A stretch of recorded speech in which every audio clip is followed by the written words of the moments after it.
Oo na, sige na. Si Retsu. Nagmadali akong habulin ka kaya hindi ko na alam kung anong nangyari sa kanya. Pero malamang bumalik na siya kay Omokage sa mga oras na ito. Huh? Kasi mula nang una ko siyang nakilala, may kutob na ako sa kanya. Yun ang una ko napansin. Pakiramdam ko kasi hindi talaga kay Retsu ang mga mata niya. Kung ganun, di kaninong mga matang nasa kanya ngayon? Hula ako kay Omokage. Yun ang naiisip ko kaya nakagawa si Omokage ng manika ni Illumi batay sa puso mo.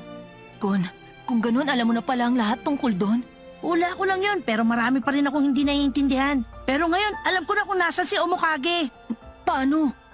Dahil masusundan natin yung nen sa mga mata ko para mahanap kung saan siya naroroon. Teka, kaya ba hinayaan mo siyang...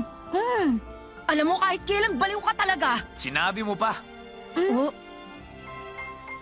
Oy, Gon, talaga bang ayos ka lang? Leorio, kurapi ka. Paano nyo kami nasundan? Ginamit ko lang naman ang GPS sa cellphone ni Gon. Ganun lang kasimple. Gon, ay ano ka ba naman? Bakit mo nagawa yan? Maliit na bagay lang to. Magkaibigan tayo eh. Talagang napakaswerte ko't naging mga kaibigan ko kayo. Masyado pang maaga para pasalamatan mo kami. Di ba, Gon? Paano? Tara! Ituturo kong daan! Tayo na. Dito pala nagsisimula ang laban.